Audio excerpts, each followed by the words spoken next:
Olaniyan. Tó láàrin méjì Olúwa.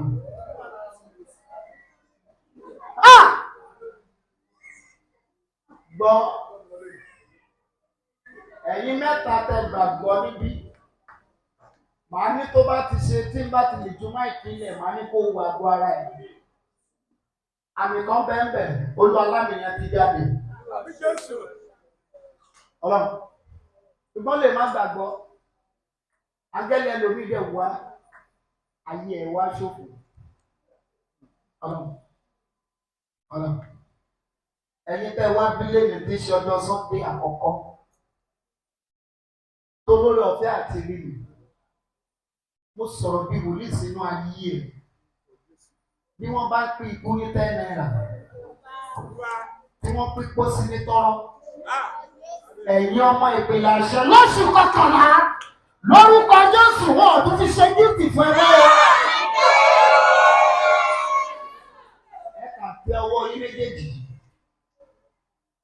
Ẹ pariwo Jésù ọmọ Dáfídì. Oṣù yìí tó parí fowó ṣàánú mi. Ṣé mo bá yẹn sọ̀rọ̀?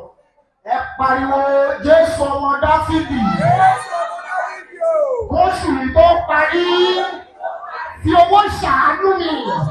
Oya.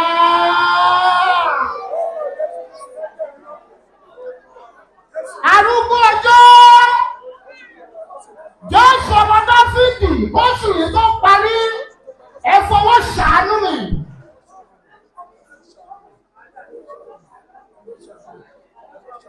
Ó dẹ sọ̀rọ̀. Ṣó ń béèrè báyìí? Jésù ọmọ Dáfídì. Oṣù yìí tó parí ẹ fọwọ́ ṣàánú mi.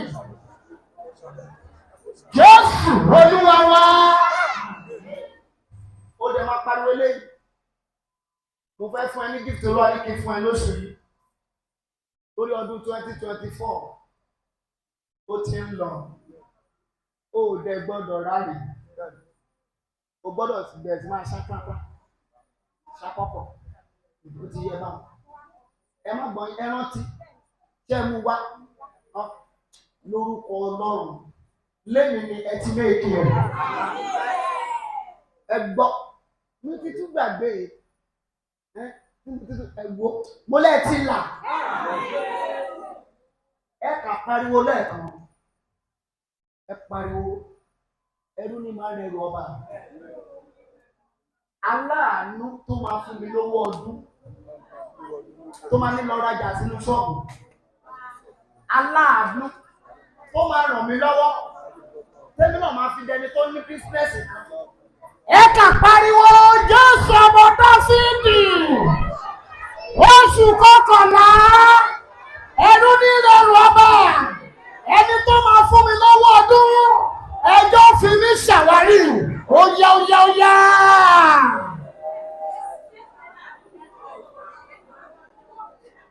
Má gbé bẹ̀rẹ̀ iṣẹ́ yìí.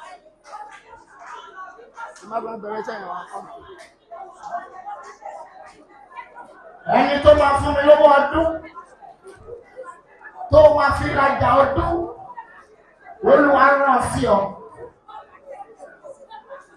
Ẹrú ní rẹrù ọba. Wàhálà ló dìde sí mi tí yóò rẹrù mi. Àṣẹ owó máa jẹ̀mú owó. Ẹ̀yin ni mo pe ojàre wá bá mi gbé.